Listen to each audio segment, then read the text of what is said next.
বন্ধু বানাতে হবে বন্ধুর মতো মানুষকে, আল্লাহওয়ালা মানুষকে আমরা বন্ধু বানাবো।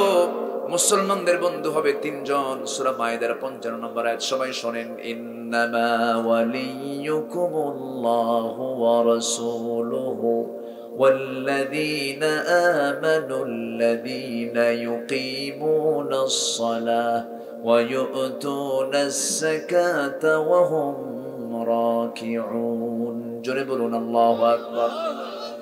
মুমিনদের বন্ধু তিনজন। এক নাম্বার কে? জোরে বলেন, এক নাম্বার কে? নাম্বার 2 হচ্ছেন মুহাম্মদ সাল্লাল্লাহু। নাম্বার 3 হচ্ছে ইমানদার। নাম্বার 3 কি বলেন? ইমানদার। তারা হবে বন্ধু, পরস্পর তারা বন্ধু হয়ে যাবে। সাহাবে কেরাম এত দামি কেন হলেন? সাহাবীদের মর্যাদা এত বেশি কেন হলো? সাহাবীদের মূল বন্ধু ছিলেন মুহাম্মদ সাল্লাল্লাহু। খুব ভালোবাসতেন সাহাবীরা রাসূলকে। সব সাহাবী আবার একরকম নন। আবু বকরের মতো কেউ হবে না। রাসূলকে সবচাইতে বেশি আবু বকর সিদ্দিক রাদিয়াল্লাহু ভালোবেসেছেন, এত মুহাব্বত করেছেন। একটা আয়াত কোরআনে কারীমের একটা আয়াত নাযিল হলো, সে আয়াতের অর্থ হলো আল্লাহ রাজি হয়ে গেছেন সবার উপরে। দুঃখের সংবাদ না আনন্দের সংবাদ? আনন্দের সংবাদ। সবার উপরে আল্লাহ রাজি হয়ে গেছেন। আল ইয়াউমা আকমালতু লাকুম দীনাকুম ওয়া আতমামতু আলাইকুম নি'মাতি ওয়া রাদিতু লাকুমুল ইসলাম দীনা। এই আয়াত যখন নাযিল হলো, লক্ষ লক্ষ সাহাবী, লক্ষাধিক সাহাবী সব উল্লাস করছেন, আনন্দ করছেন। আল্লাহ আমাদের উপরে রাজি হয়ে গেছেন। কি আনন্দ তারা পাচ্ছেন! বদর পাড়ি দিয়েছেন, সব যুদ্ধ শেষ হয়েছে। কিন্তু বৃদ্ধ কেন? বৃদ্ধ সাহাবী সাইয়েদনা আবু বকর সেখানে আর নাই। কোনায় গিয়ে ডুকরে ডুকরে কান্দে, বারবার কান্দে। রাসূল বলছেন, ও আমার সাহাবীরা, সবাই তো হাসতেছো, আমার আবু বকর কোথায়? দেখো তো হুজুর। আবু বকরকে দেখতে গেলাম, আবু বকর ডুকরে ডুকরে কাঁদতেছে। সবাই বলেন, আবু বকর আজকে তো কান্নার কথা নয়, তুমি কান্দো কেন? কান্নার হেতুটা কি, কারণটা কি? সাইয়েদনা আবু বকর বলছেন, তোমরা তো আনন্দ উল্লাস করছো, দিন পরিপূর্ণ হয়ে গেছে, আল্লাহ আমাদের প্রতি রাজি হয়ে গেছেন। কিন্তু তোমরা কি জানো, দিনের কাজ যেহেতু শেষ হয়েছে, রাসূল তো আর পৃথিবীতে বাঁচবেন না, রাসূল দুনিয়া থেকে বিদায় নেবেন। সবাই বুঝতেছে একরকম, সাইয়েদনা আবু বকর বুঝতেছেন আর একরকম। সাইয়েদনা আবু বকর রাসূলকে খুব ভালোবাসতেন। একদিন বললেন, সাহাবীরা তোমরা বলো কার কাছে কোনটা জিনিস প্রিয়? এক একজন এক একটা জিনিস বলে।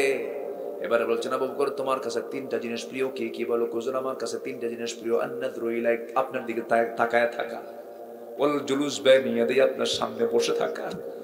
ওয়াল ইনফাকু মা লিআলি, আপনার জন্য সমস্ত সম্পদ খরচ করে ফেলা। জোরে বলেন সুবহানাল্লাহ। কেন দাম হবে না তার? কেন মর্যাদা হবে না তার? এইরকম করে সাহাবে কেরাম যত ছিলেন, সমস্ত সাহাবীরা রাসূলকে ভালোবেসেছেন জীবনের চাইতে কম না বেশি? কম না বেশি? বেশি। আউযু বিল্লাহি মিনাশ শাইতানির রাজীম।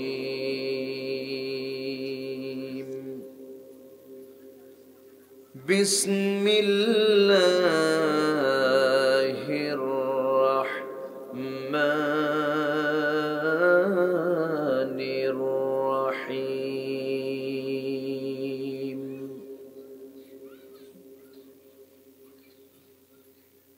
قد أفلح من تزكى وذكر اسم ربه فصلى.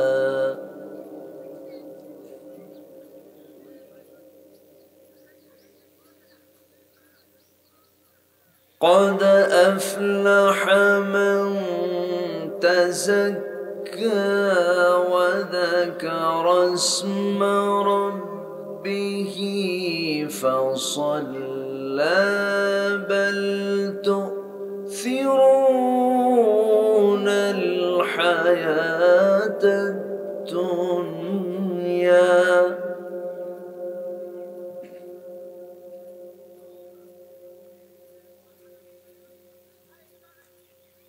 بل تؤثرون الحياة الدنيا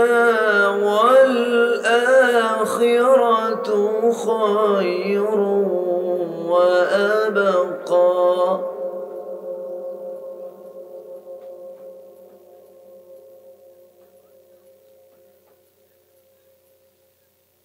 إن هذا لفي الصحف الأولى صحف إبراهيم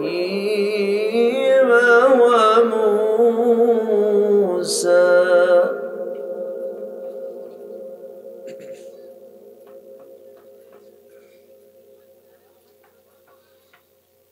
الله أكبر.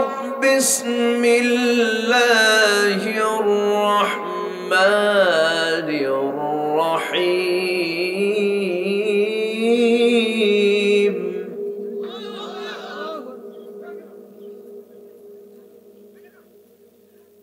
إن الله وملائكته يصلون على النبي.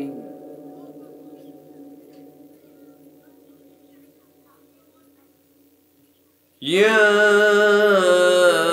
أيها الذين آمنوا صلوا عليه وسلموا تسليما. اللهم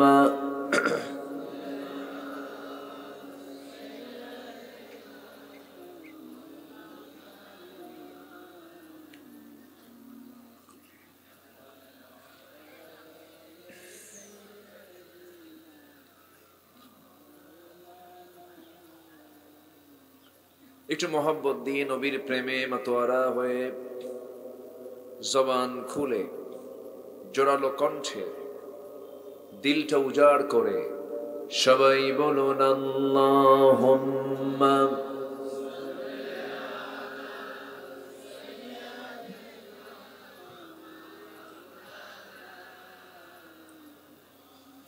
ওয়া আলা আলি সাইয়্যিদিনা।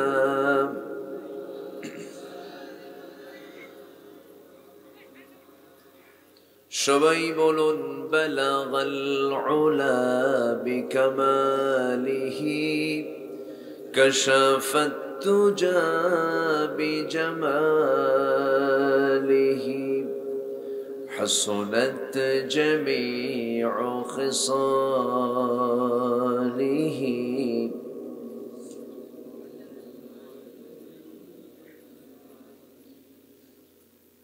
سورة يوسف بدار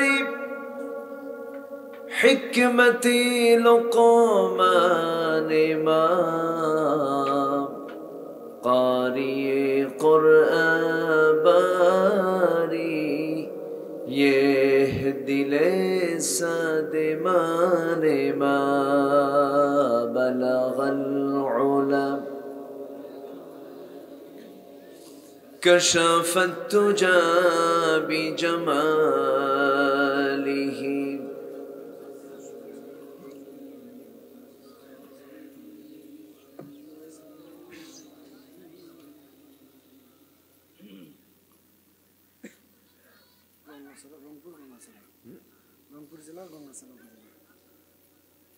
দেশের উত্তরাঞ্চল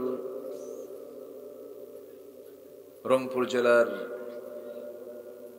গঙ্গাচড়া উপজেলার চিলাখাল শখের বাজার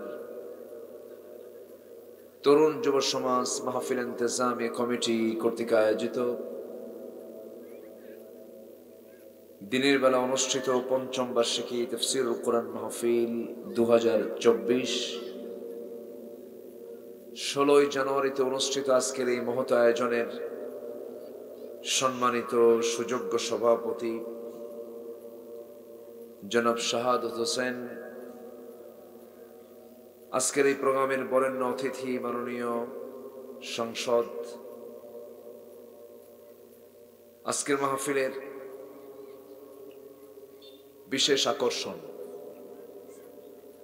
এই এলাকার কৃতি সন্তান আমার অনুজ, আমার স্নেহধন্য নন্দিত আলেমে দ্বীন, বিশিষ্ট ইসলামী চিন্তাবিদ, মুহতারাম মাওলানা আব্দুর রশিদ হাফিজাহুল্লাহ,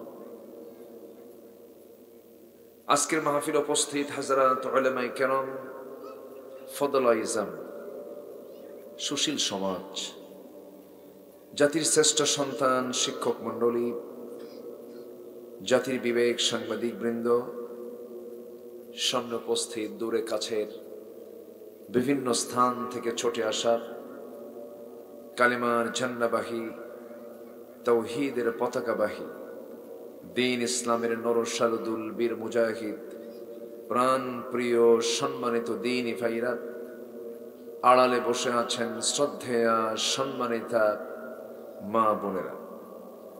আলোচনার সূচনায় আনুষ্ঠানিকতার মধ্য দিয়ে আমার পক্ষ থেকে আবারও দিল খোলা সালাম, আসসালামু আলাইকুম ওয়া রাহমাতুল্লাহি ওয়া বারাকাতুহু।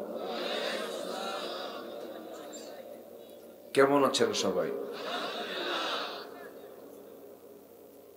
আমাকে প্রশ্ন করেছেন। আল্লাহ তাআলা আমাকে তো আপনার মতোই আপনার কাতারেই রেখেছেন। বলছি আলহামদুলিল্লাহ। সম্মানিত হাজিরিন, আমার ধারণা ছিল মাহফিল লালমনিরহাট উপজেলায়, তো রাস্তাতে এগিয়ে আছে, গঙ্গাচড়া তো কাছেই হওয়ার কথা। কোন দিক দিয়ে যে আসলাম, তো মালাকুল মউতও খুঁজে পাবেন আপনারা।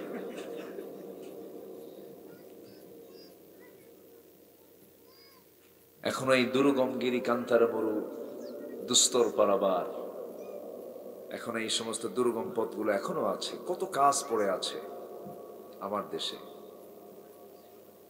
আমরা স্মার্ট হতে চাচ্ছি, ডিজিটাল হতে চাচ্ছি। স্মার্ট সেই হতে পারে যে আল্লাহওয়ালা হতে পারে। যে গাঁজা খায় সে কি স্মার্ট হয়? সবার মুখে সব কথা মানায় না। যে চোর, তার মুখে কি চরিত্রের কথা মানায়? মানায় না। আকলমন্দ ইশারা বাসাত।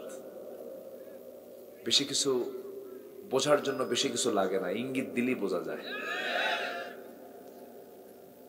সম্মানিত হাজিরিন,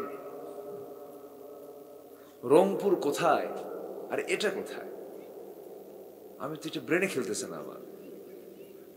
রংপুর ঢুকছি 2 ঘন্টা আগে এখানে আসার।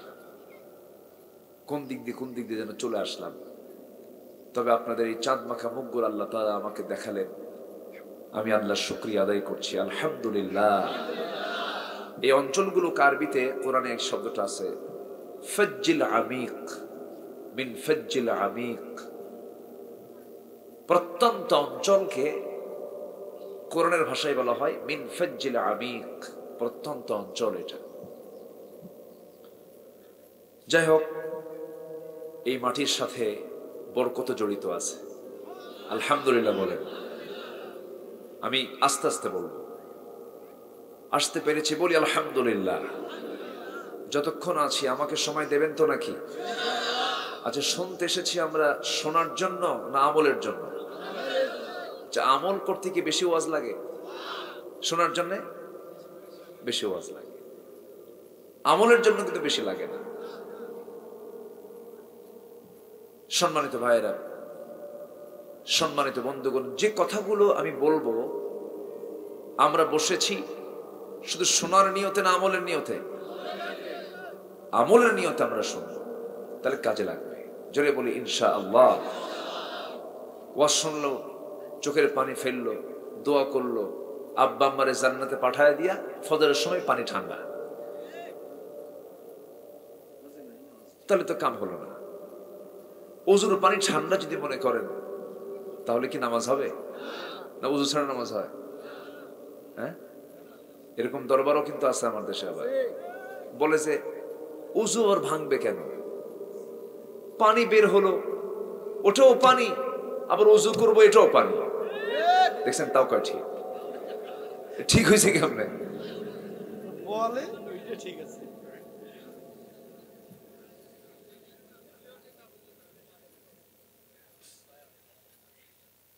আমাকে চেনেন আপনারা? চিনেন? এর আগে দেখছেন আমাকে? ও, হয়তো দেখেছেন আপনারা প্রযুক্তির কল্যাণে। ও, আশেপাশে মাহফিলও আসছে। ও, তাহলে এদিকেও আসছে, তাহলে আসা শেষ। আচ্ছা, সম্মানিত ভাইয়েরা, আমি সূরাতুল আ'লা থেকে এই 4-5টা আয়াত আমি তেলাওয়াত করেছি। এই 4-5টা আয়াতের যদি কেউ আমল করে সোজা জান্নাত পেয়ে যাবে। জোরে বলে সুবহানাল্লাহ। এর মানে গোটা কোরআন দরকার নেই। আস্তে কয়, আছে না নাই বলেন? এক বেচারি বিয়ে করতে গেছে, তো বিয়ের সময় কি খালি হাতে জানা ব্যাগ ভরে কিছু নিয়ে যায়? মেয়ের জন্য কি নেয়? এলাকায় কি নেয়? কসমেটিক্স, অর্নামেন্টস, কাপড় চোপড়, শাড়ি, ব্লাউজ নেয় না? এগুলো নেয় না? তো সাথে একটা গলার চেন নিয়ে গেছে। তো গলার চেন দেখে মেয়ে পক্ষ এত খুশি, কনে পক্ষ খুশির ঠেলায় বলতেছে, ব্যাগ ভর্তি করে এত কিছু নিয়ে আসার কি দরকার ছিল? এই চেনই তো আমরা খুশি হয়ে গেছি। এর মানে কি কাপড় চোপড় পরার দরকার নাই? আমি জাস্ট এটার গুরুত্ব বোঝাতে গিয়ে বলছি, যদি এই কয়েকটা আয়াত যদি কোনো বান্দা ফলো করে, সে সাকসেস, সে সফল। এবং সে যে সাকসেস, এই সফলতার কথা কে ঘোষণা করেছেন? আল্লাহ। আমরা যাও সে আয়াতের দিকে আস্তে আস্তে চলে যাচ্ছি। তার আগ দিয়ে এই তরুণ যুবকরা এই মাহফিলটার আয়োজন করছে আজকে 5 বছর। আলহামদুলিল্লাহ বলবেন না? এই 5 বছর হলে তারা যে আয়োজন করছে, এই আয়োজন আপনারা বেজার না খুশি? খুশি তো? আচ্ছা। ও, লোকজন ফাঁকা ফাঁকা বসে আছে না, এটাও একটা বিষয়। আচ্ছা, দেখি আমি আস্তে আস্তে এটা আমি সাইজ করতেছি। মাদের ভিতরেও শীতের মধ্যে যদি আপনারা ফাঁকা ফাঁকা বসেন, তাহলে শীত যাবে কেমনে? আমার মনে হয় আমার এই জীবনে আমি মনে হয় শীতের দিন ঠান্ডা লাগে, কিন্তু দিনের বেলা এরকম ঠান্ডা লাগে আমার মনে পড়ে না। এত ঠান্ডা আজকে আমার কাছে অনুভূত হচ্ছে এরকম। সম্মানিত ভাইয়েরা, এই মাহফিল ডাক দিয়েছে কারা? বলুন কারা? যুবকেরা, যুব সমাজ। যুব সমাজরাই ডাক দেয়। কোথাও কি দেখছেন আপনি বিরাট বুড়া সমাজ কর্তৃক আয়োজিত? দেখছেন কোথাও? যুবকরা আয়োজন করে। তা আয়োজনে আপনারা রাগ করছেন না খুশি হয়েছেন? যদি খুশি হন, আল্লাহকে একটু দেখান তো দেখি খুশি কারা কারা হয়েছেন। এটা হাত তুলে দেখান তো দেখি, যে মাহফিল পেয়ে খুশি হয়েছেন কারা কারা, একটু হাত তুলে দেখান না দেখি। সোজা করে হাতটা রাখেন, একটু হাতটা নাড়া দেন তো দেখি একটু।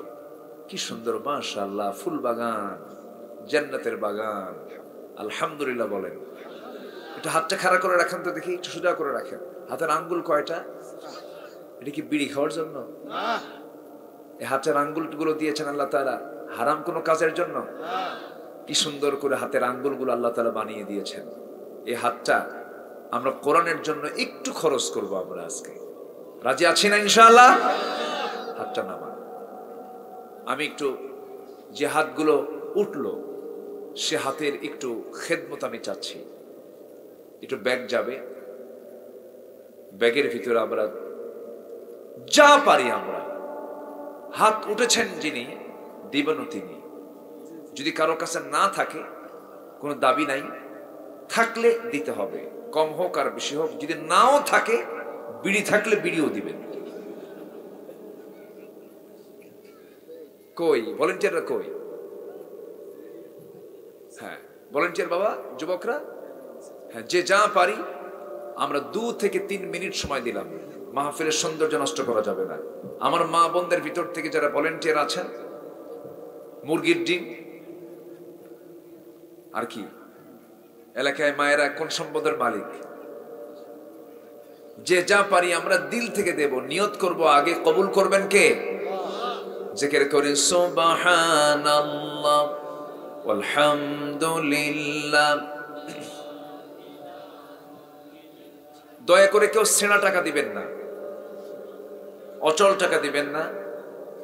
সেনা টাকা, অচল টাকা এবং ছোটখাটো টাকা দিবেন না, একটু মানের দিবেন। আল্লাহকে দেব না আমরা, একটু মানের। আল্লাহ যেন বুঝেন যে না, বান্দা আমার একটু কষ্ট করে দিল, এটা যেন মনে হয়। জিকির করে সুবহানাল্লাহ আলহামদুলিল্লাহ।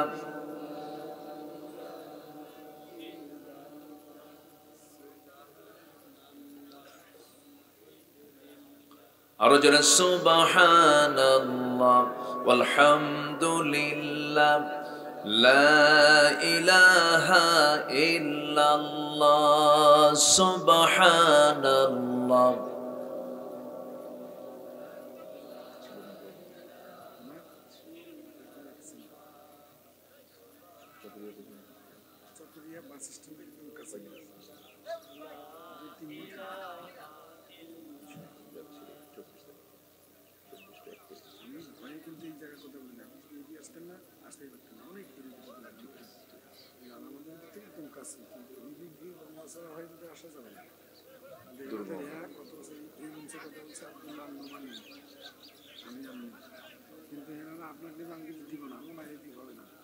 কিন্তু কোনোভাবেই ছাড়বে না, দেখুক নি আমরা কেমন জীবন যাপন করি। মানে ভাই তো আসলে কান্না করে গেছে সেনাদের কষ্ট, যে কোন দিকে যাবে, কোনো রাস্তা নাই, পথ নাই কিছু। এখন তো ভালো, আমি তো মোটরসাইকেল আসছি, একটু পানি হলে এদের দুরবস্থা, কোনো পথ নেই। আল্লাহ শুকরিয়া আসছে। জি, আমরা একটু মেহেরবানি করে জিকির করি সুবহানাল্লাহ আলহামদুলিল্লাহ।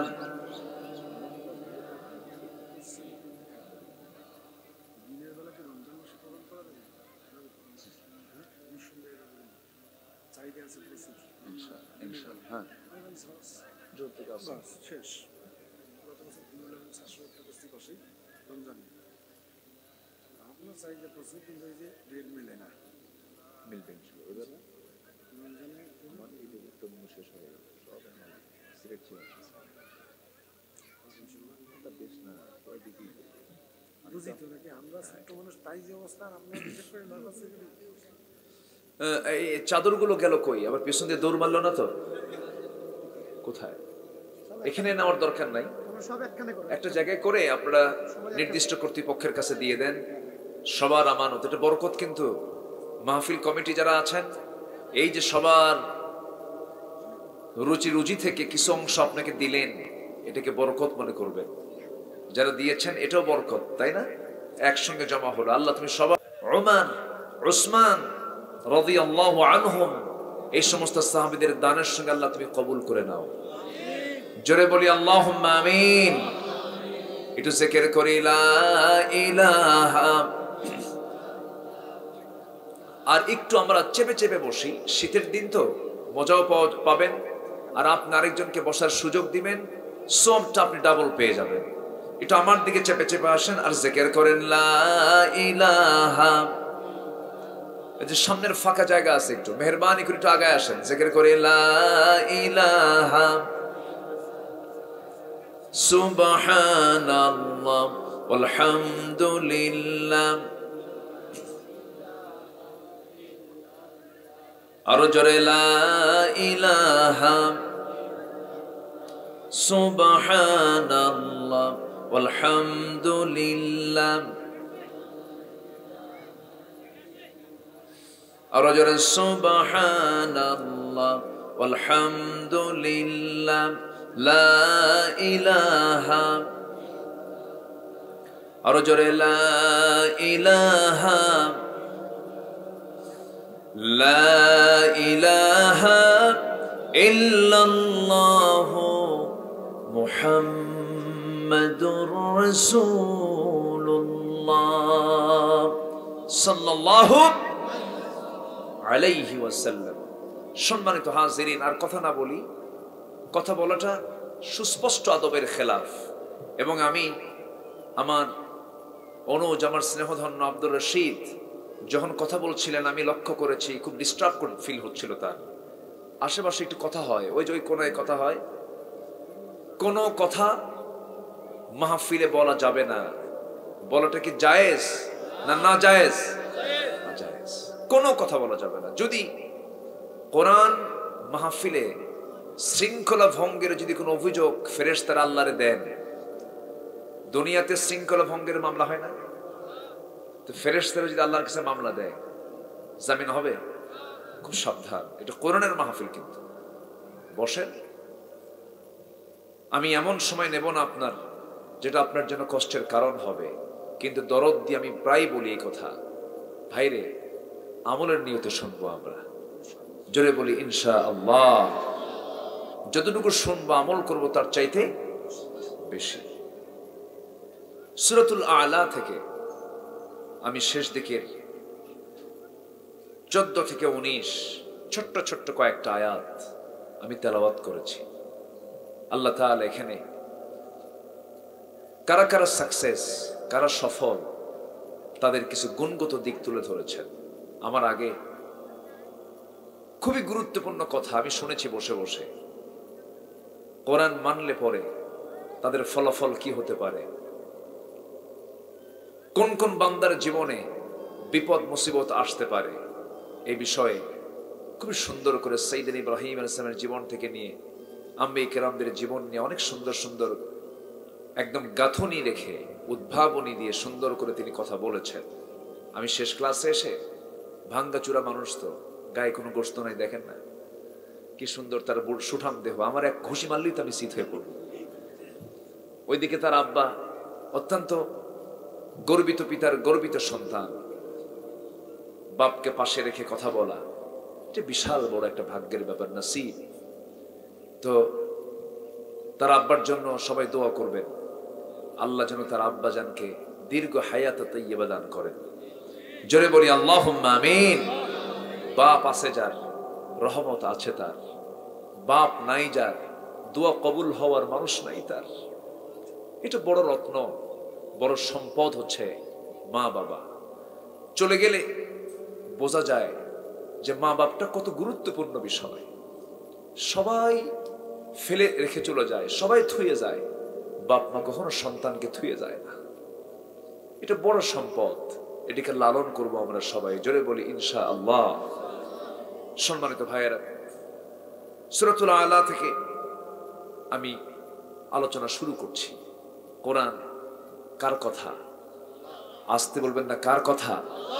আল্লাহর কথা। এই কথার মধ্যে কোনো খাত আছে? সোনার খাত নাই, সোনার খাত নাই। নতুন সোনা কেনার পরেও যদি আপনি সোনারুর কাছে যান, কি বের হয়? খাত বের হয়। আমার আপনার কথার মধ্যে ভুল নাই, আছে। কিন্তু কোরআন এটা এমন একটা পরশ পাথর, এটা এমন একটি কিতাব যার মধ্যে চুল পরিমাণ কোনো তথ্যের ভুল নেই, কোনো সন্দেহ নেই। কোরআন যা বলেছে এটাই আপডেট, যা বলেছে এটাই মহাসত্য, মহাসত্য। আমি আশ্চর্য হই যখন মহাকাশের গবেষণার সাথে যখন কোরআন মিলে যায়। আশ্চর্য হব না কেন? কোরআন তো কিয়ামত পর্যন্ত আল্লাহ তাআলা ব্যালেন্স করে দিয়েছেন। আমার মাঝে কাতার সফর ছিল, কাতার, দোহা থেকে আসছি ঢাকায়, বিমানে উঠলাম। বিমানে তো প্রায় ওঠা হয়। হঠাৎ করে আমার মনে হলো কয়েক হাজার ফিট উপরে উঠে নিচের দিকে মেঘ দেখতেছে, মেঘ। যারা বিমানে চড়েছেন, বিশাল মেঘের একটি স্তর। ভাবলাম এই মেঘমালার কি ওজন আছে নাকি? আমার জানা নাই, এটা জানা ছিল না। একটু গবেষণা করে খুঁজে বের করে দেখি, বিজ্ঞান বলছে কিউমুলাস নামে কিছু মেঘমালা আছে যার ওজন হলো 300 টন। 10 লক্ষ টন পর্যন্ত এই মেঘমালাগুলো, এত ওজনের কিছু মেঘমালা আল্লাহ তাআলা মহাশূন্যে ঝুলায় রেখেছেন। যদি ছেড়ে দিতেন, বলেন তো কোনো বিল্ডিং থাকতো? আমি আপনি থাকতাম? সব শেষ হয়ে যেত। পরক্ষণে চিন্তা করলাম, আল্লাহ বিজ্ঞান তো বলে দিল মেঘমালার ওজন আছে, কিন্তু বিজ্ঞান পেল কোথায়? তোমার কালামে তুমি বলেছো নাকি? চিন্তা করে করে বের হয়ে গেল, হুয়াল্লাযী ইউরীকুমুল বারকা খাওফান ওয়া তামআন ويغشي السحاب الثقال জোরে বলুন আল্লাহু আকবার। সূরাতুর রা'দ আয়াত নাম্বার 12। আল্লাহ রাব্বুল আলামিন তিনি বলছেন, তিনি সেই মহান সত্তা যিনি মহাশূন্যে আল্লাহ তাআলা উত্থিত করেছেন ঘন ভারী মেঘমালা, মানে ঘন করেছেন, ভারীও করেছেন, যার ওজন আছে। বিজ্ঞান আজকে প্রমাণ করলো না কোরআন থেকে ধার নিল? বলেন, কোরআন থেকে ধার নিল। সূরা ইয়াসিনের দাম এত কেন? সূরা ইয়াসিন এত মর্যাদা সম্পন্ন সূরা কেন? এর মূল কারণ হলো আল্লাহ তাআলা এই সূরাটার মধ্যে সায়েন্স দিয়ে ভরায় দিয়েছেন, বিজ্ঞান দিয়ে ভরিয়ে দিয়েছেন। সূর্য নিয়ে কথা আছে, চন্দ্র নিয়ে কথা আছে, অথচ আমার নবীজি কখনো মেডিকেল সায়েন্সের ছাত্র ছিলেন না, ভূগোল জানতেন না, নবমণ্ডলের কোনো জ্ঞান তার জানা ছিল না। কিন্তু বোকার স্বর্গে বসবাস করা কিছু উল্লুক ভাল্লুক, এরা বলে মুহাম্মদ রচিত কোরআন। জোরে কর নাউজুবিল্লাহ, জোরে বলুন নাউজুবিল্লাহ। নবীজি সমুদ্র জগতের মানুষ, সমুদ্র অঞ্চলের মানুষ না রাসূল মরু অঞ্চলের মানুষ? বলেন বলেন বলেন, আপনারা কোন অঞ্চলের মানুষ? নদী। আপনারা কি কি অঞ্চল? নদী। তো নদীর কিছু জ্ঞান, নৌকা চালানোর দক্ষতা কিছু আপনাদের থাকতেই পারে। আমার নবীজি মরু অঞ্চলের মানুষ, কিন্তু নবীজি সমুদ্র নিয়ে কেমনে কথা বলবেন, আকাশ নিয়ে কেমনে কথা বলবেন? আল্লাহ রাব্বুল আলামিন সমুদ্রের পানি নিয়ে বলছেন, মারাজাল বাহরাইনি ইয়ালতাকিয়ান বাইনাহুমা বারযাখুন লা ইয়াবগিয়ান ফাবিআইয়ি আলা'i রাব্বিকুমা তুকাযযিবান। জোরে বলুন আল্লাহু আকবার। দুই দরিয়া দিয়েছেন, সমুদ্রের পানিকে দুই ভাগে ভাগ করেছেন। হাদা আযবুন ফুরাত, কিছু আছে মিঠা পানি, কিছু আছে লবণাক্ত পানি। লবণাক্ত পানি কেন করেছেন? সমুদ্রের পানি লবণাক্ত কেন আর এই নদীর পানি মিঠা কেন? এই মিঠাতে সমস্ত ময়লাগুলো জমা হয়ে নদী থেকে সমুদ্রের দিকে চলে যায়। সেই সমুদ্রের সমস্ত পচা আবর্জনাগুলো গিয়ে যখন জমা হয়, সেই পচা আবর্জনা যদি লবণ না থাকতো যদি, তাহলে বিশাল দুর্গন্ধ হতো, মানুষ দুর্গন্ধে মরে যেত, আবহাওয়া দূষিত হয়ে যেত। সমস্ত পচা দুর্গন্ধগুলো গিয়ে যখন সমুদ্রে জমা হয়, সঙ্গে সঙ্গেই লবণ তা হজম করে খেয়ে শেষ করে ফেলে দেয়। জোরে কোন সুবহানাল্লাহ, আরো জোরে কোন সুবহানাল্লাহ। আবার সেই সমুদ্রের পানি থেকে ফিল্টারিং করে লবণকে সমুদ্রে রেখে দিয়া ফিল্টারিং করে মিঠা পানি কে তোলেন বলেন? আসতে বলবেন না, কে তোলেন বলেন? আল্লাহ রাব্বুল আলামিন বলেন, আনতুম তাজরাউনাহু আম নাহনুস সারিউন। বান্দা, তুমি তো চাষী নও, উত্তম চাষী হলাম আমি আল্লাহ রাব্বুল আলামিন। আমি চাষ করি।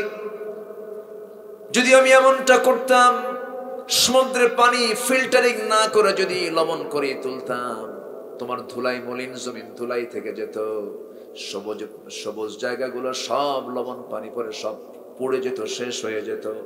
সবগুলোকে আমি সাজিয়ে গুছিয়ে আমি তোমার মাথার উপরে ঝর্ণার মতো করে আকাশ থেকে বাড়ি বর্ষণ করি। জোরে কান সুবহানাল্লাহ। আমাকে লালন করেন কে? আমাকে পালন করেন কে? সে আল্লাহ বলছেন, সফল হতে চাও? সফল হতে চাও? আসো আমার পরামর্শ শোনো। কার কথা? সূরাটার নাম কি বলেন তো? বলেন। আ'লা বলেন, আবার আ'লা, আবার আ'লা। হচ্ছে না, এটা ভালো করে বলেন। আ'লা আ'লা। কোরআন সহি করে পড়া কি? আস্তে কয় সুন্নাত। কোরআন সহি করে পড়া কি? নামাজ পড়া কি? নামাজ পড়তে গেলে সহি করে কোরআন পড়া কি? ফরজ। দুঃখ লাগে, 18 কোটি মানুষ মুসলমানের এই বাংলাদেশ, কজন মুসলমান কোরআন পড়তে পারে? অথচ শিক্ষা মন্ত্রণালয় আছে, কিন্তু 53 বছর ধরে দেশ স্বাধীনের পর শিক্ষা মন্ত্রণালয় আছে, যুব মন্ত্রণালয় আছে। যুব মন্ত্রণালয়ের দায়িত্ব হলো যুবকদেরকে গড়ে তোলা, শিক্ষা মন্ত্রণালয়ের দায়িত্ব হলো জাতিকে সুশিক্ষা দেওয়া। যুবকরা এমন শিক্ষা পাইল, খালি ইয়াবা খায়। কি খায়? ইয়াবা খায়, নেশা করে। আর শিক্ষা এমন পাইছে, বিসিএস ক্যাডার পর্যন্ত কোরআন পড়তে পারে না। কথা বললেই তো আমরা দোষী হয়ে যাই। হ্যাঁ, কথা বললে আমরা কি হয়ে যায়? দোষী হয়ে যায়। শোনেন, ব্রিটিশ তাড়াইছি আমরা। ব্রিটিশরা আসছিল আমার দেশে শাসন করতে না ব্যবসা করতে? বলেন কি করতে? আর বলেন মুরব্বীরা, কি ব্যবসা করতে আসছিল না? আমরা টমাটের সঙ্গে কিছু ব্যবসা করি ঠেচাই। এসে বলল ব্যবসার অজুহাতে জুলুম নির্যাতন করে 180 থেকে 200 বছর আমার দেশের কোনো কিছু রাখে নাই। ইউরোপ গড়ে উঠেছে আমার দেশের টাকা দিয়া, আমার দেশের সম্পদ দিয়ে তাদের সভ্যতা তারা গড়ে তুলেছে। তারা চোর। সম্মানিত ভাইয়েরা, সেই ব্রিটিশ বিরুদ্ধে আন্দোলন করে ব্রিটিশদেরকে আমরা তাড়াইছি, কিন্তু তাদের রেখে যাওয়া শিক্ষানীতি, আইন, সংবিধান সব আমরা যত্ন করে রেখে দিয়েছি। আজও পর্যন্ত আমরা এগুলোকে চেঞ্জ করতে পারিনি। অথচ আমাদের নিজস্ব সংবিধান আছে না নাই? মুসলমানদের নির্দিষ্ট সংবিধান আছে না নাই? এটা কার দেওয়া? আসতে বলবেন না, কার দেওয়া? আমার রবকে। আরো জোরে, আমার রবকে। আমার নেতা মুহাম্মদ সাল্লাল্লাহু, আমার দল ইসলাম। আমার দল কি? আমার সংবিধান কোরআন। আমার সংবিধান কি? কোরআন। আমার রবকে, আমার নেতাকে, আমার দল কি, আমার সংবিধান কি? এই 4 কথার ভিতরে যদি কেউ কোনো কথা ঢুকাতে চায়, জিহ্বা টেনে ছিড়ব আমরা। বহুত ষড়যন্ত্র আছে আমার দেশে। সূরত দেখে মনে হয় জিব্রাইল ফেল, কিন্তু পাক্কা শয়তান। আসতে বলবেন না, আছে না নাই? সূরত দিয়ে জান্নাত পাওয়া যাবে না, সিরাত দিয়ে জান্নাত নিতে হবে। আজকে মুসলমান কোরআন পড়তে পারে না। আমি মালয়েশিয়া গেছিলাম, 60% মুসলমান সেখানে, বাকি 40% চাইনিজ, আরো অন্যান্য দেশের। ক্লাস 8 থেকে শুরু করে একদম বুড়া মানুষ পর্যন্ত এমন কোন মুসলিম নাগরিক নাই যে নামাজ পড়ানোর যোগ্যতা রাখে না। সবাই নামাজ পড়াতে পারে। কেন? এটা কেন হয়েছে জানেন? তাদের শিক্ষা ব্যবস্থার মধ্যে এই সিস্টেম আছে। ক্লাস 8 লেভেলে গেলেই প্রত্যেক নাগরিকের 3 থেকে 4 পারা ক্লাস সিস্টেমই মুখস্থ হয়ে যায়। আর যে মুসল্লি নামাজ পড়াতে পারে না, তার নিজের নামাজও তো হয় না। তার নামাজটাই সহি হবে যে নিজে নামাজ পড়াতে পারবে। তাহলে মুসল্লির যোগ্যতা হতে হবে নামাজ শুধু পড়া না পড়ানো? পড়া না পড়ানো? পড়ানো। দুঃখ লাগে, নামাজ পড়াবে কখন? জানাজাই তো বোঝে না। আমার দেশে কিছু নেতা আছে এরকম বলে, আগামীকাল ঈদুল আজহার জানাজা নামাজ। কে কি বোঝা যায়? বোঝা যায় কথা? পার্লামেন্টে কোরআন তেলাওয়াতের লোক নাই, কারি সাহেব যায় নাই, তেলাওয়াত করতে দিছে একজন এক পার্লামেন্টারিয়ানকে। শয়তান কয়, তোর সে তেলাওয়াত আমার ভালো আছে। এগুলো নিয়ে আলেমদের বিরুদ্ধে কথা বলো, এই সমস্ত যোগ্যতা নিয়ে আলেমদের বিরুদ্ধে বিষোদ্গার গাও। আলেমদের রক্ত নিয়ে যারা খেলে, আলেমদের রক্ত বড় বিষাক্ত। ধরে ধরে ধরে না, ধরলে আল্লাহ, ধরলে আল্লাহ। ফেরাউন বহুদিন জ্বালাইছে, এমনকি বউ শুদ্ধা মারছে, বাড়ির বউ, সংসার তছনছ করে দিয়েছে নিজের ক্ষমতাকে পাকাপোক্ত করার জন্য। সম্মানিত ভাইয়েরা, ট্রেনে আগুন ধরে দেয় এখনো আমার দেশের মানুষ, যারা ক্ষমতাকে পাকাপোক্ত করার জন্য অথবা ক্ষমতায় যাওয়ার জন্য। কে পুষছে আমি এটা নিয়ে কোনো মন্তব্য করব না, তবে যারা মানবতাকে ধ্বংস করতে চায়, যাদের মধ্যে চুল পরিমাণ মানবতা কাজ করে না, যারা মানুষের গায়ে আগুন দিতে দ্বিধা করে না, ওই সমস্ত নেতৃত্বের মুখে আমরা থুতু মারি। আমরা সেই নেতৃত্ব ধরবো যে নেতৃত্ব কিয়ামত পর্যন্ত চলবে। তিনি হচ্ছেন মুহাম্মদ সাল্লাল্লাহু। আমার নবীর মুখে কোনদিন মিথ্যা কথা ছিল? আজকে মিথ্যা কথা সবচেয়ে বেশি বলে কারা? দেখেন না, নির্বাচন আসলে নায়ক ইমাম হয়ে যায়। নায়ক কি হয়, তাই না? হয়েছে না? সারা জীবন নাচানাচি করছে,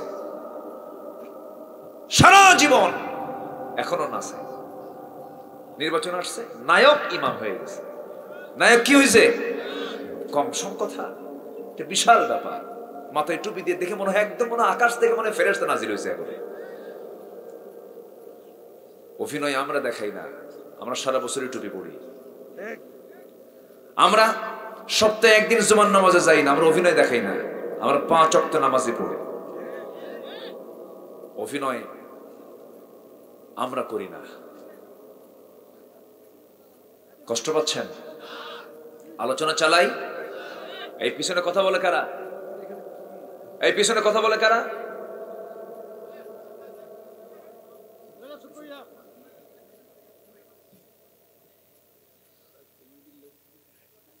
তাহলে নেতৃত্ব দিলেন আমার রাসূল, একটা মিথ্যা কথা বলা লাগলো না। আর আজকের নেতৃত্ব মানি হলো মিথ্যা, ঠকানো, ঠকানো, প্রতারণা করা। আচ্ছা, খেলতে গেলে ধরেন ফুটবল খেলা, রেফারিও নাই, গোলকিপারও নাই, কন্ত খেলবেন কি আপনি বলেন তো? খেলা হয়? খেলা হয়? আসলে লজ্জা শরম না থাকলে কি করবেন বলেন তো? কিছু বলার নাই তো। আস্তে কোন কেন, জোরে কোন, ঠিক কিনা?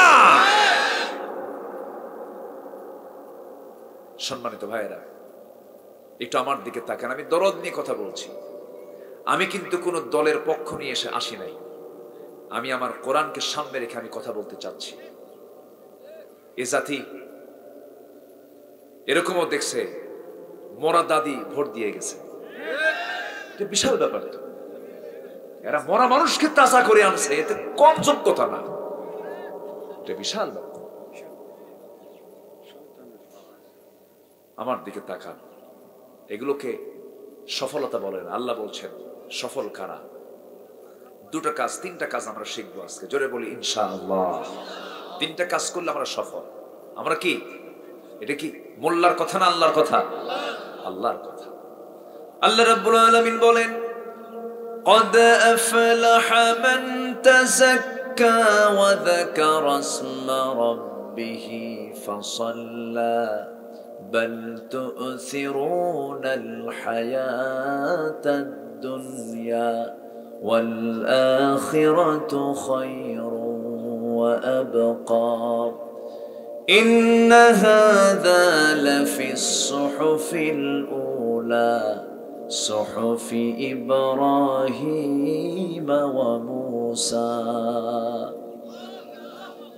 ওই সমস্ত বান্দার জন্য সফলতা, জীব নফসের শুদ্ধতা আনতে পেরেছে, নফসকে যে পরিশুদ্ধ করতে পেরেছে, নফসের মধ্যে যার গলত নাই, নফসের মধ্যে যার কোনো গলতি নাই, নফসকে যে পিউরিফাই করতে পেরেছে, নফসকে যে তাকওয়ার পানি দিয়ে যে ধুয়ে ফেলতে পেরেছে, নফসটাকে যে তাকওয়া দিয়ে ভরায় ফেলতে পেরেছে, সে হলো মহাসফল। নফসের শুদ্ধতা কাকে বলে? একটু এক্সাম্পল দিলেই সব স্পষ্ট হয়ে যাবে।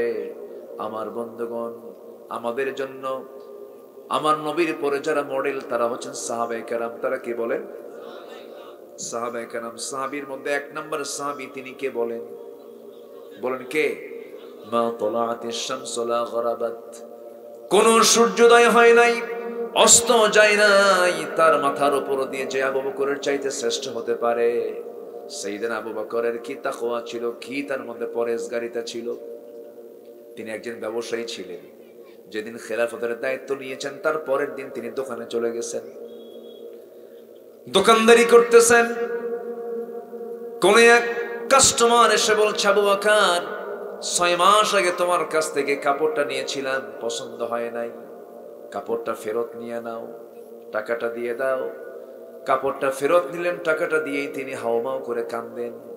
সবাই বলছে, আবু বকর সামান্য কাপড়ের জন্য তুমি কাঁদো কেন? কি হয়েছে? কেন? আমি কাপড়ের জন্য কান্দি না। কিসের জন্য কান্দো তুমি?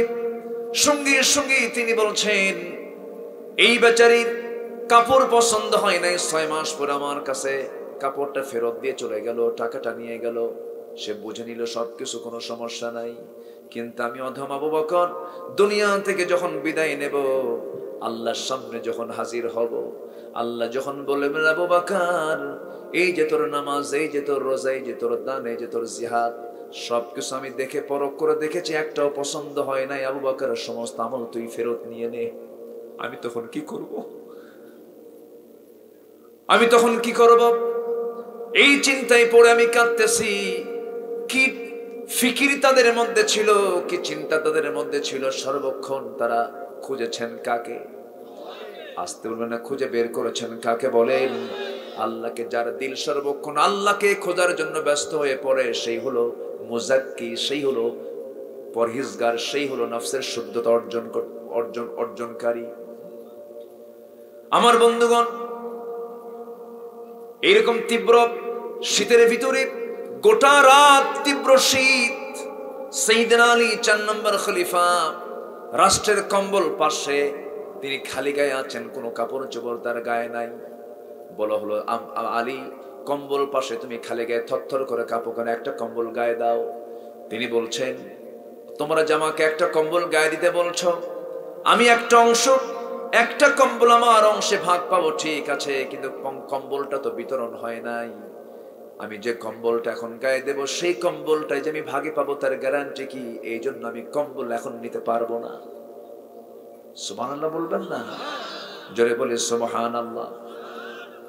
আমার বন্ধুগণ, আলীর কথা বললাম, আবু বকরের কথা বললাম, ওমরের একটা কথা বলি। সাইয়েদনা ওমর ফারুক রাদিয়াল্লাহু তাআলা আনহু 1 বোতল মধু তিনি রাষ্ট্র থেকে পেয়েছেন। তিনি নিবেন সেই মধু, আর তার প্রতিবেশীরা এটা ভাগ করে নিবেন। 5 থেকে 6 জনের মধু বাড়িতে এনে বউকে সামনে লক্ষ্য করে বলছেন, বউ আমার মধুটা ভাগ করো, প্রতিবেশীর কাছে সবার কাছে সমান সমান করে দিয়ে দিবা, আমাদের একটা অংশ রাখবা, কম বেশি যেন না হয়। বউটাকে বললেন, কিছুক্ষণ পরে বলছেন, স্ত্রী আমার মন খারাপ করো না, আমি তোমাকে মধুভাগের দায়িত্ব দেব না। বোতলটা নিয়ে বউয়ের কাছ থেকে বোতলটা নিয়ে তিনি অন্যের কাছে দিয়ে বললেন, প্রতিবেশীকে দিয়ে বললেন, শোনো, মধুর সমান ভাগে ভাগ করে আমাদের অংশের মধুটা আমার হাতে দিয়ে যাবে। তার অংশের মধু যখন তার হাতে দিয়ে গেল প্রতিবেশী, সেই মধুর বোতলটা নিয়ে আমার নবীর এই প্রিয় সাহাবী স্ত্রীর সামনে গিয়ে বলছে, স্ত্রী আমার, আল্লাহর কসম করে বলে আমি তোমাকে সন্দেহ করিনি, আমি তোমাকে সংশয় করিনি, তুমি আমার স্ত্রী। আমি রাষ্ট্র চালাই, তুমি আমার পরিবার চালাও। আমি রাষ্ট্র চালাই, তুমি আমার সন্তানাদের লক্ষ্য করো, খেয়াল করো। আমার স্ত্রী, তুমি আমার প্রতি মনক্ষুণ্ণ হবে না। আমি তোমাকে সন্দেহ করে তোমার কাছ থেকে বোতলটা নেই নাই, আমি নিয়েছি এজন্য। মধু হলো তরল জিনিস, এই মধু ভাগ করতে নিয়ে সমান সমান ভাগ করতে পারবো আমরা, ঠিক আছে, কিন্তু মধু হলো তরল জিনিস, মধু ভাগ করতে নিয়ে 2-1 ফোঁটা মধু তো তোমার হাতে লেগে যাবে। ওই 2-1 ফোঁটা মধু আমাদের অংশে বেশি আসুক এটা চাই নাই মনে করে মধু ভাগের দায়িত্ব আমরা অন্যকে দিয়ে দিয়েছি। এটা হলো তাসকিয়াতুন নফস, নফসের শুদ্ধতা। এরকম বালুচরে, বালু এলাকা না, বালুচরে সাইয়েদনা ওমর ফারুক রাদিয়াল্লাহু তাআলা আনহু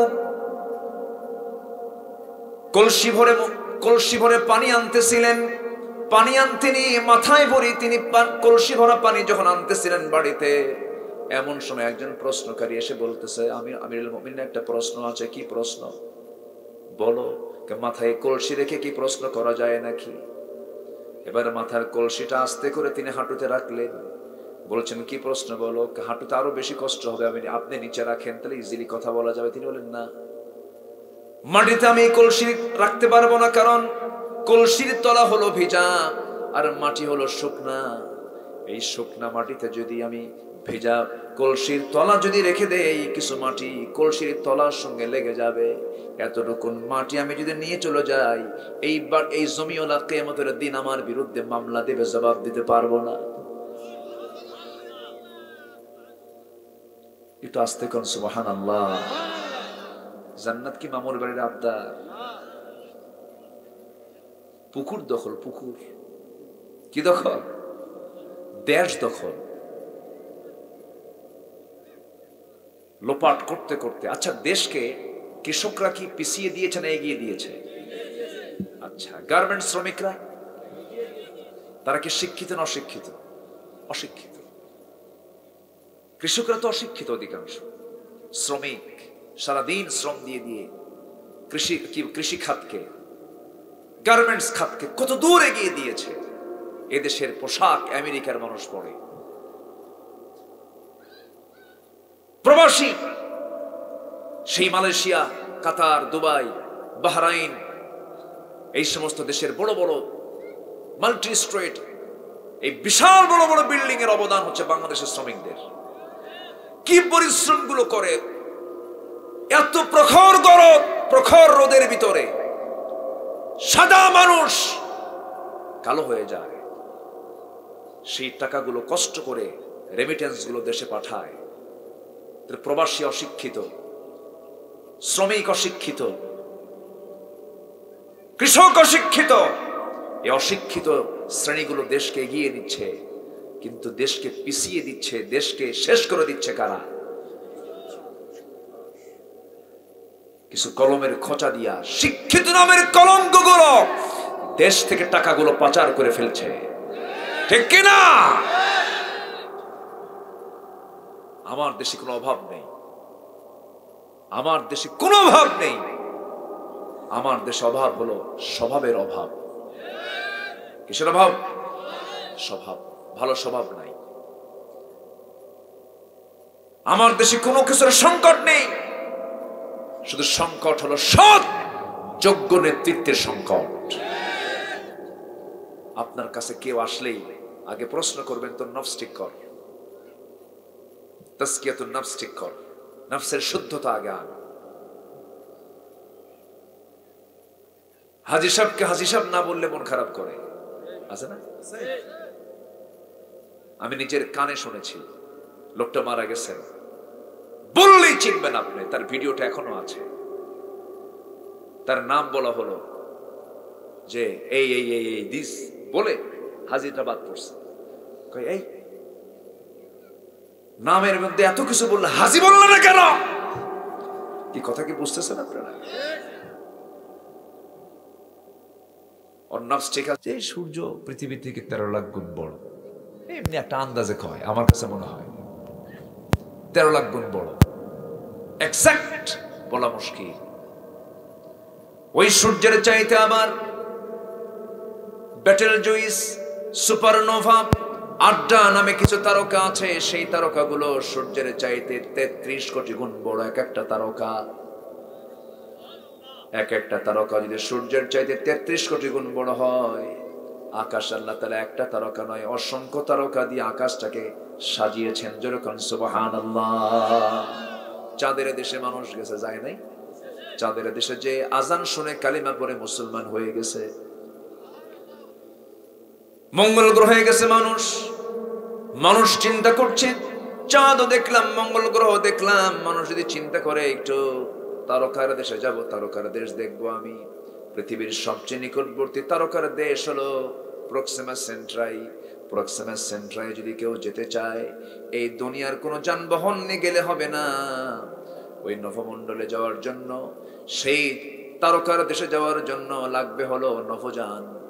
আপডেট নভোযান হলো অ্যাপোলো 11, যার ঘন্টার গতি হলো 39,000 কিলোমিটার। 39,000 কিলোমিটার বেগে ঘন্টায় যদি কোনো বান্দা রওনা দেয়, ওই তারকার দেশ, সবচেয়ে নিকটবর্তী তারকার দেশ প্রক্সিমা সেন্ট্রাই যেতে তার সময় লেগে যাবে 1,15,000 বছর মাত্র। যাবেন কারা কারা? হাত তুলেন। অত হায়াতি তো নাই না, অত মহাশূন্যের একটা সবচেয়ে নিকটবর্তী তারকার কথা বললাম। সেই মহাশূন্যের মাঝে ছোট্ট একটা পৃথিবীর, ছোট্ট একটা ভূখণ্ডের, ছোট্ট একটা এরিয়ার একটু নেতা হলে, ওরে বাপরে বাপ, কি আছে না নাই বলেন না, আছে না নাই? তুমি কিছুই হও নাই, তুমি কিচ্ছু হওনি। তোমার মতো বহু ফেরাউন দুনিয়া থেকে বিদায় নিয়েছে, ঠিক কিনা? যারা হত্যা রাজনীতি করে তারা সবগুলো ফেরাউনদের নাতিপুতি, ঠিক কিনা? আছে না? আসতে বলবেন না, আছে না নাই? মানুষ পুড়ে মারে যারা, গুলি করে হত্যা করে যারা, অন্যায় করে বিচার করে যারা, এরা সবগুলো ফেরাউনদের সঙ্গে তাদের হাসর নাসর হবে।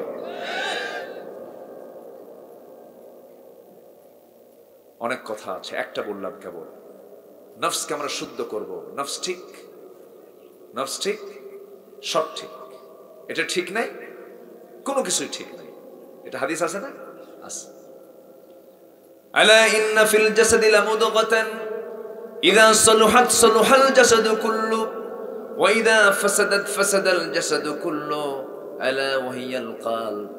গোটা দেহের মধ্যে একটা গোশতের টুকরা আছে, সেটা হলো কলব। এটা যদি ঠিক থেকে যায় সব ঠিক থেকে যায়, এটা যদি ব্যাঠিক হয়ে যায় সব কিছু ব্যাঠিক হয়ে যায়। আমরা কলবকে ঠিক রাখবো, জোরে বলি ইনশাআল্লাহ। কলব ঠিক রাখার জন্য দোয়া চাইবো আমরা কার কাছে?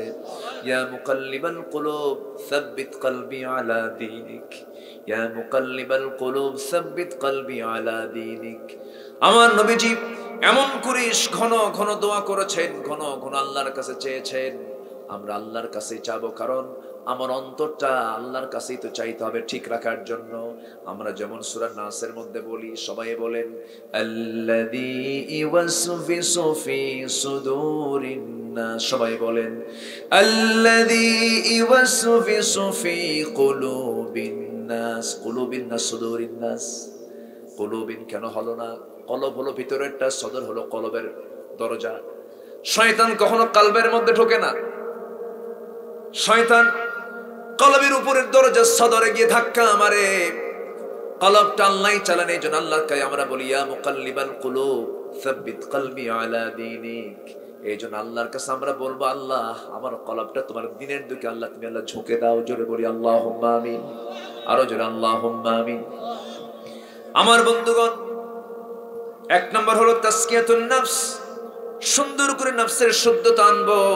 যা করবো আমরা আল্লাহর জন্য, যেমন করে আল্লাহ তাআলা একটা জায়গায় শিখিয়ে দিচ্ছেন। সবাই বলেন ইন্না সালাতি ওয়া নুসুকি ওয়া মাহইয়ায়া ওয়া মামাতি লিল্লাহি রাব্বিল আলামিন। সবাই বলেন ইন্না সালাতি ওয়া নুসুকি ওয়া মাহইয়ায়া ওয়া মামাতি লিল্লাহি রাব্বিল আলামিন। আমার সালাত, আমার কুরবানি, আমার জীবন, আমার মরণ সব হবে কার জন্য বলেন? আসতে বলবেন না, কার জন্য বলেন? নাম্বার 2 হলো কিছুক্ষণ পর আজান হবে, টেনশন করবেন না। আজান হলেই যারা ইমানদার তাদের মধ্যে অস্থিরতা পোষানো হয়, এটা আমি জানি। আমরা সময় মতোই শেষ করব। আমাকে সময় দেবেন তো ইনশাআল্লাহ? জি, জোরে বলি ইনশাআল্লাহ। আমি আজকে জাস্ট এখানে 1:10 এসেছি। আমি প্রস্তুতি নিচ্ছিলাম যে আজকে খুব তাড়াতাড়ি উঠবো, কিন্তু আপনারা দেরি করেছেন, আপনারা দেরি করে আসছেন। কিন্তু আপনাদের দোষও নেই, প্রচন্ড ঠান্ডা আজকে। এই ঠান্ডার মধ্যে যে আপনারা আসছেন, এই তো বিশাল ব্যাপার। বলি আলহামদুলিল্লাহ, জোরে বলি আলহামদুলিল্লাহ, আরো জোরে বলি আলহামদুলিল্লাহ। আমি 3টে পয়েন্ট আমি আস্তে আস্তে শেষ করব। একটা হলো তাসকিয়াতুন নফস, নফসের শুদ্ধতা। আমার নফসকে ফ্রেশ রাখবো আমরা। এখানে এক কথা, ওখানে আরেক কথা, ওখানে মিথ্যা সাক্ষী, ওখানে ছলচাতুরি, ওখানে 2 নম্বরই। এগুলো হলো ভেজাল নফস। কি নফস বলেন? আমরা কি ভেজাল নফস গড়বো না নির্ভেজাল? নির্ভেজাল। যা বলবো মুখে, অন্তরে তাই লালন করব। মুখ এবং অন্তর হবে 2 না 1? জবান কয়েক, জবান কত হবে? 2 হবে না 1 হবে? 1 হবে। এক জমানে চলবো আমরা, এক জমানে চলবো আমরা। জীবন দেব, জবান পরিবর্তন হবে না। জীবন দেব, ওয়াদা ভঙ্গ হবে না। জীবন দেব, আমানতের খেয়ানত হবে না। যার আমানত নাই, যার জবান ঠিক না, তার ঈমানই নাই। বলেছেন মুহাম্মদ সাল্লাল্লাহু আলাইহি ওয়াসাল্লাম। আমার নবীজি জবানের ব্যাপারে খুব গুরুত্বপূর্ণ কথা বলেছেন। আমার বন্ধুগণ, নাম্বার 2 হলো ওয়াযাকারা, যারা জিকির করবে সেই রবের জিকির করবে। ওয়াযাকারা ইসমা রাব্বিহি, তার রবের জিকির করবে। তার রব মানে আমার রবকে বলেন, আসতে বলবেন না। কে? জিকির কাকে বলে? জিকিরের সঙ্গে অনেকেও জানেন না। আমার দেশে ভারী জিকির আছে, হালকা জিকির আছে, আছে না? আর ঝাঁকি জিকিরও আছে। ঝাঁকি মারে, মঞ্চে উঠে ঝাঁকি মারে। এই ঝাঁকিগুলো খুব ডিস্টার্ব করতেছে ইদানিং, খুব জ্বালাচ্ছে না। যে বলে ফেলি কথা, মিডিয়া আছে তো বলি, তো জানা দরকার, বোঝা দরকার। একটা কথা মাথায় রাখবেন, যে মুসলমান কার ওয়াজ শোনা যাবে আর কার ওয়াজ শোনা যাবে না, এতটুকু ন্যূনতম জ্ঞান যে মুসলমানের নাই, সে মুসলমান এখন ভালো মুসলমান হতে পারেনি। এতটুকু জ্ঞান তো জানা দরকার। সরাসরি মাজারে সেজদা মারে, আছে না? আছে না? মাজারে কি মারে? সেজদা মারে। স্পষ্ট শিরকের কাজে যারা লিপ্ত, স্পষ্ট মুশরিক যারা, তারা আজকে মঞ্চে বসে কোরআনটা সামনে নিয়ে শুধু অভিনয় করে। আছে না নাই? আছে না নাই? এই ফুল বাগানকে তারা নষ্ট করার প্রয়াস, অপপ্রয়াস চালাচ্ছে। খুব সাবধান হতে হবে, সতর্ক থাকতে হবে। কোরআন এটা এমন একটি মঞ্চ, এই মঞ্চে আজে বাজে কোনো কথা বলা যাবে। আজকের অনেক ওয়াজ আছে, ওয়াজের মধ্যে কান্না নাই, হাসতে হাসতে পেটের চামড়া ব্যথা হয়ে যায়। আছে না? আছে না? আছে না নাই? আচ্ছা, এটা ওয়াজের মঞ্চের বৈশিষ্ট্য নয়। আমার নবীজির ওয়াজের বৈশিষ্ট্য হলো, রাসূল যখন কথা বলতেন সাহাবায়ে কেরাম অঝরে ঝাড়ায় কাঁদতেন। রাসূল যখন কথা বলতেন সাহাবীদের মধ্যে কান্নার রোল পড়ে যেত। সম্মানিত ভাইয়েরা, আমরা জিকির করব কার? এক জায়গায় না সব জায়গায়? এক জায়গায় না সব জায়গায়? জিকির কাকে বলে বলেন? হ্যাঁ, স্মরণ করা। ঠিক আছে, স্মরণ করলাম, কিন্তু ব্যাংকে যেয়ে আমি সুদের কারবার করলাম। আমি স্মরণ করলাম, কিন্তু আমি অবৈধ নারীর সাথে, যে নারীটা আমার সঙ্গে বিয়ে ছাড়া দেখা করা জায়েজ নাই, তার সঙ্গে আকাম কুকাম করলাম শিশু পার্কে গিয়া। এটা কি জিকির? আস্তে, এটা কি জিকির? না। জিকির হচ্ছে যেগুলো হারাম কাজ, হারাম কাজকে না বলা, হালাল কাজকে হাঁ বলা। হারাম কাজকে হাঁ বললে আল্লাহ জান্নাতকে হাঁ বলবেন, হারাম কাজকে না বললে আল্লাহ জাহান্নামকে না বলবেন। জিকির হলো হারামকে বর্জন করে হালালকে গ্রহণ করা, এটা হলো জিকির। আমি কিন্তু সংক্ষিপ্ত করে কথাগুলো বলছি, অনেক ব্যাখ্যা আছে। আমি ওজন দিচ্ছি, ওজন দেওয়ার সময় আমি দেওয়ার সময় কম দিলাম, নেওয়ার সময় বেশি নিলাম, এটাও কিন্তু জিকির। এটা কার জিকির? আল্লাহর। কার জিকির এটা? কিন্তু আমি যখন ওজন দিলাম, চিন্তা করছি ওয়াইলুল লিল মুতাফফিফিন, ওই সমস্ত ব্যক্তির ধ্বংস হোক যারা ওজনে কম দেয়, নেয় বেশি, তাদের ধ্বংস হোক। 14 শ্রেণীর ধ্বংস চেয়েছেন কোরআনে আল্লাহ তাআলা। আমার তো সময় নেই আজকে, একটা লিস্ট আছে ধ্বংস কাদের কাদের, 14 শ্রেণীর। আমার একটা আলোচনাও আছে। তো ধ্বংস হোক তার যে তার ওজনে কম বেশি করে। আব্দুর রশিদ, সমস্যা? আচ্ছা, হ্যাঁ, না ঠিক আছে। আপনারা যাবেন না তো? মুরব্বী এখানে আসেন, এখানে আসেন। আলহামদুলিল্লাহ, আপনি যোগ্য পিতা। আল্লাহ তুমি সব পিতার জন্য সন্তানগুলোকে চক্ষু শীতলকারী বানায় দাও, জোরে বলি আমিন। অনেক বাপ আমাদের কাছে এসে কান্দে, হাজার হাজার কোটি টাকার মালিক, বাড়ি গাড়ি সব আছে, এসে বলে হুজুর আমার ছেলের জন্য দোয়া চাই। কেন, কি হয়েছে? ইয়াবা খায়। কি খায়? ইয়াবা খায়, নেশা করে, ধ্বংস শেষ। সুখ শান্তি দেওয়ার মালিককে বলেন। টাকায় কি শান্তি? আজ থেকে টাকায় কি শান্তি? আচ্ছা, শহরের লোক বেশি খায় না গ্রামের লোক বেশি খায়? শহরের লোক বেশি খায় না গ্রামের লোক বেশি খায়? গ্রামের লোকই বেশি খায়। শহরের লোক তো খায় প্লেট দিয়া, সেই প্লেট হচ্ছে ফ্ল্যাট প্লেট, গর্ত নাই, ফাঁকিবাজি প্লেট, কিছুই থাকে না ওর মধ্যে, যা পড়ে যায়। ডাল খাবেন, ঝোল খাবেন, উপায় নাই, বন্যা হয়ে যাবে। শহরের লোকগুলো খেতে গেলেই আগে চার্ট বের করে, ডাক্তার বলে দিছে চাউল 200 টাকা, আটা 150 টাকা, সুগার সর্বোচ্চ 25 গ্রাম। সব গ্রামের মধ্যে আছে আর 100 টাকার মধ্যে আছে। আর গ্রামের মানুষের 100 টাকার ওই গ্রাম দেওয়া হবে না, বসে হলো ডিশ নিয়া, ডিশ না কয়, কি কয় এলাকা, গামলা নিয়ে বসে কেজি খানেক ভাত খাওয়া হয়ে যায়, কেজি খানেক চাল খাইয়া কয় এ তো পেটের এক কোনায় গেল, আরো কিছু আছে নাকি দাও। মানে 4 আঙ্গুল কপাল বাদ দিয়ে সব পেট। এরপর ঘুমের সময় এত ঘুম, কোনো ঘুমের ওষুধ লাগে না, কোনো টেনশন নাই, ইট বালিশ, কি বালিশ, ইটটা বালিশ, তোষকও নাই, কিচ্ছু নাই, এমন ঘুম মারে, নাকের এমন ডাক, আশপাশে বুঝে এই জন্য ধান ভাঙ্গার মেশিন চালু হয়েছে, ঠিক কিনা? এখন ট্রাকের ইঞ্জিন ফেল, ঘুমায়। শান্তি কে দেন? আসতে বলেন, শান্তি কে দেন? নফসকে ঠিক রাখবো, আমরা শান্তি পাবো, জোরে বলি ইনশাআল্লাহ।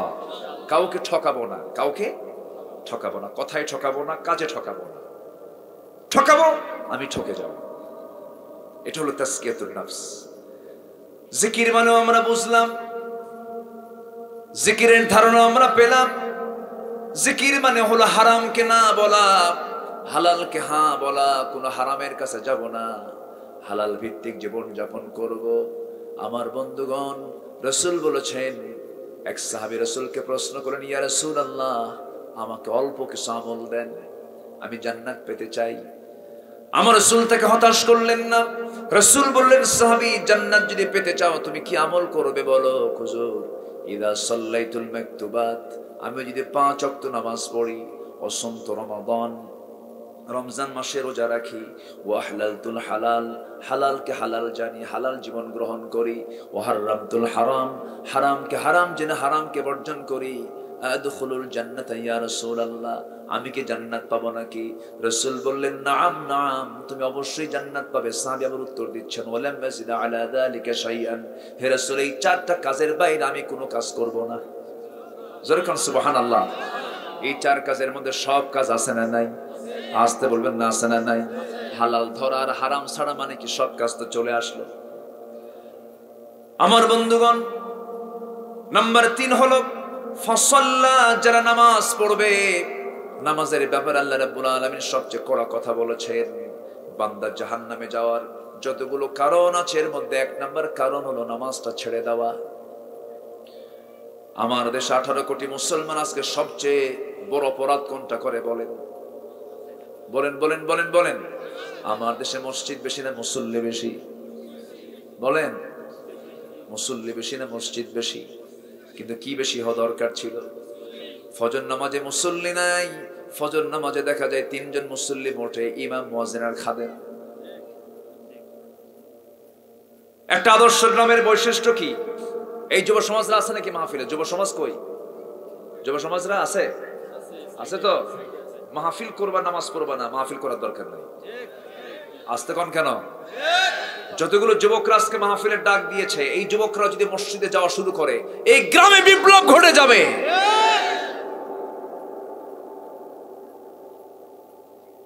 যুবকরা কি ভয় পাচ্ছে নাকি? নামাজ। চিড়াখাল শখের বাজার, এই গ্রামের সৌন্দর্য যদি ফুটে তুলতে চান, সুন্দর বাগান আগে করতে হবে। সুন্দর বাগানটা হলো মসজিদ। মসজিদের 5 ওয়াক্ত নামাজের মধ্যে সবচেয়ে শ্রেষ্ঠ নামাজ হলো ফজরের নামাজ। যে গ্রামের মসজিদে ফজরের মুসল্লি জোহরের চাইতে বেশি হয়, সেটা হলো আদর্শ গ্রাম। দিন শুরু হয় কি দিয়া? নামাজ দিয়া। ও যুবকরা, আজকে যারা আসছো, মাহফিলের ডাক যারা দিয়েছে, তোমার কাছে আমার আহ্বান থাকবে, 5:30টায় আজান হয়ে যাবে। তোমরা যুবকরা 10-12 জন যারা মাহফিলের ডাকটা দিয়েছো, তার আগে ওযু করবা। ওযু করে লিস্ট করবে এই গ্রামে কোন কোন যুবকরা নামাজ পড়ার জন্য উপযুক্ত, তাদের তালিকা করবে। গ্রামের যিনি মাতব্বর আছেন, আপনি মাতব্বর, আপনার দায়িত্ব এই গ্রামকে নিয়ে স্বপ্নকে রাখা, এই গ্রামকে নিয়ে আপনার চিন্তা করা। গ্রাম থেকে ইয়াবা বন্ধ হয়ে যাবে, নেশা বন্ধ হয়ে যাবে, 2 নাম্বারই বন্ধ হয়ে যাবে। আপনি ইউনিয়নের কথা বাদ দিয়ে দেন, আপনার অন্য দিকের কথা বাদ দেন, গ্রামকে আগে ঠিক করেন। আপনার গ্রাম আপনি ঠিক করেন, ঠিক কিনা বলেন? এই গ্রামে কোনো বেনামাজি থাকতে পারবে না। সবাইকে নামাজ পড়তে হবে। সুন্দর করে বুঝাবেন। কেন পড়বো না বন্ধু বলো? তোমার সমস্যা কি? নার্সিং করবেন, সুন্দর করে বুঝাবেন। এই গ্রামের কোনো মেয়ে বোরকা ছাড়া বের হবে না। কি আসতে কোন কেন? আসতে কোন কেন? এই গ্রামের কোন যুবকের হাতে কোন নেশা জাতীয় কোনো কিছু থাকবে না। নেশা মুক্ত জীবন যাপন করবে। এমন করে প্রত্যেকে যদি সচেতন হয়ে যান, নামাজ ভিত্তিক জীবন যাপন যদি করতে পারেন, আল্লাহ রাব্বুল আলামিন বলছেন, আল্লাহ বলছেন, বান্দার আমি তোকে নিজ হাতে আমার 1 নাম্বার জান্নাত, জান্নাতুল ফেরদাউস তুলে দেব। জোরে বলি সুবহানাল্লাহ। যুবকরা, ওই নেতৃত্ব ধরো না যে নেতার পিছনে গেলে নামাজ কাজা হয়। নেতা নিজেও নামাজ পড়ে না, আছে না? আসতে বলবেন না, আছে না নাই? যে জনসভায় গেলে পরে নামাজের কর্মসূচি নাই, যে দলে নামাজের কর্মসূচি নাই, যে দলের নেতার মুখে দাড়ি নাই, যেই দলের নেতা নেশা করে, চরিত্রহীন লম্পট, ওই সমস্ত নেতৃত্বের মুখে আমরা থুতু মারি, জুতা মারি। আমরা রাজি আছেন কারা কারা? হাত উঁচু করে দেখান।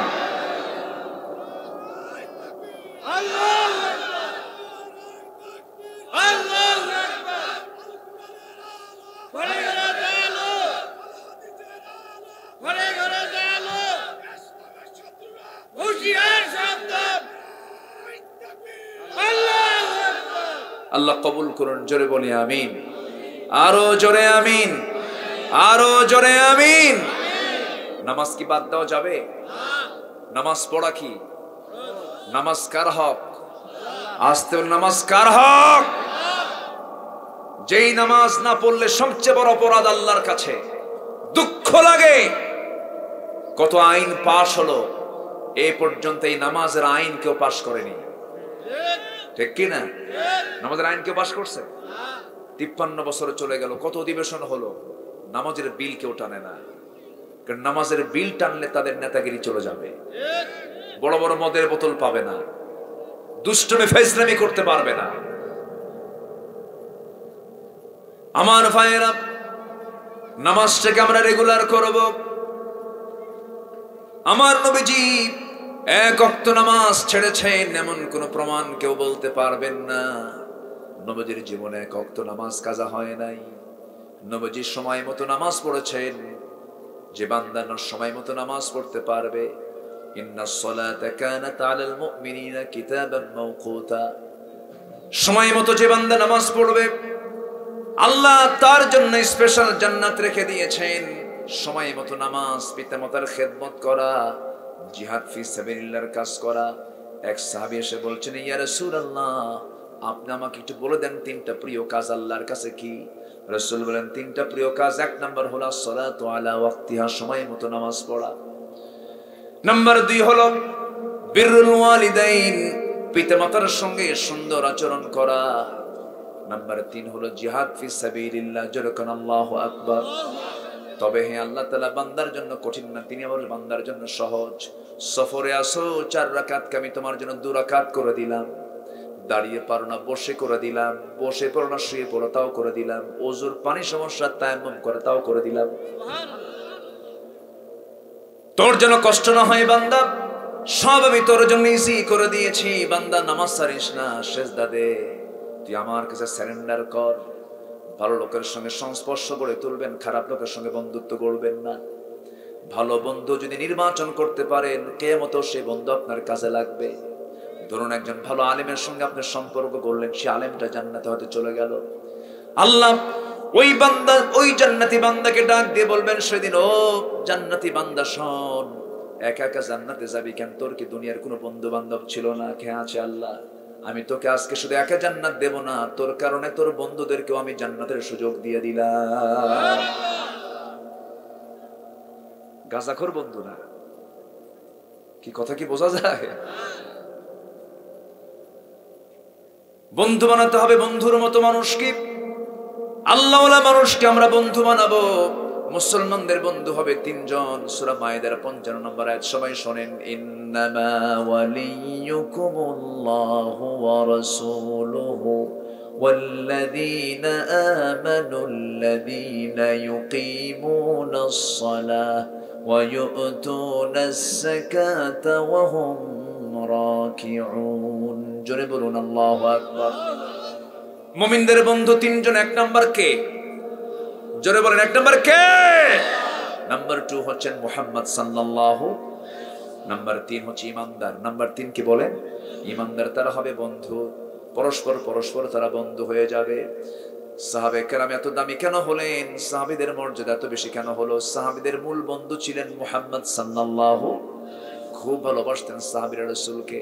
সব সাহাবী আবার একরকম নন। আবু বকরের মতো কেউ হবে না। রাসূলকে সবচাইতে বেশি আবু বকর সিদ্দিক রাদিয়াল্লাহু ভালোবেসেছেন, এত মুহাব্বত করেছেন। একটা আয়াত, কোরআন কারীমের একটা আয়াত নাযিল হলো, সে আয়াতের অর্থ হলো আল্লাহ রাজি হয়ে গেছেন সবার উপরে। দুঃখের সংবাদ না আনন্দের সংবাদ?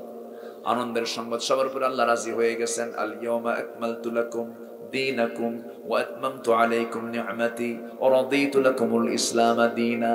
এই আয়াত যখন নাযিল হলো, লক্ষ লক্ষ সাহাবী, লক্ষাধিক সাহাবী সব উল্লাস করছেন, আনন্দ করছেন। আল্লাহ আমাদের উপরে রাজি হয়ে গেছেন। কি আনন্দ তারা পাচ্ছেন! বদর পাড়ি দিয়েছেন, সব যুদ্ধ শেষ হয়েছে। কিন্তু বৃদ্ধ কেন? বৃদ্ধ সাহাবী সাইয়েদনা আবু বকর সেখানে আর নাই। কোনায় গিয়ে ডুকরে ডুকরে কান্দে, বারবার কান্দে।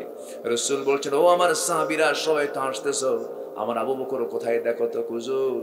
আবু বকরকে দেখতে গেলাম, আবু বকর ডুকরে ডুকরে কাঁদতেছে। সবাই বলেন, আবু বকর আজকে তো কান্নার কথা নয়, তুমি কান্দো কেন? কান্নার হেতুটা কি, কারণটা কি? সাইয়েদনা আবু বকর বলছেন, তোমরা তো আনন্দ উল্লাস করছো, দিন পরিপূর্ণ হয়ে গেছে, আল্লাহ আমাদের প্রতি রাজি হয়ে গেছেন। কিন্তু তোমরা কি জানো, দিনের কাজ যেহেতু শেষ হয়েছে, রাসূল তো আর পৃথিবীতে বাঁচবেন না, রাসূল দুনিয়া থেকে বিদায় নেবেন। সবাই বুঝতেছে একরকম, সাইয়েদনা আবু বকর বুঝতেছেন আর একরকম। সাইয়েদনা আবু বকর রাসূলকে খুব ভালোবাসতেন। একদিন বললেন, সাহাবীরা তোমরা বলো কার কাছে কোনটা জিনিস প্রিয়? এক একজন এক একটা জিনিস বলে। এবারে বলছেন, আবু বকর তোমার কাছে 3টা জিনিস প্রিয়। কি কি বলো? হুজুর আমার কাছে 3টা জিনিস প্রিয়। আন-নাযরু ইলাইক, আপনার দিকে তাকায় থাকা। ওয়াল জুলুস বাইনা ইয়াদাই, আপনার সামনে বসে থাকা। ওয়াল ইনফাকু মা লিআলি, আপনার জন্য সমস্ত সম্পদ খরচ করে ফেলা।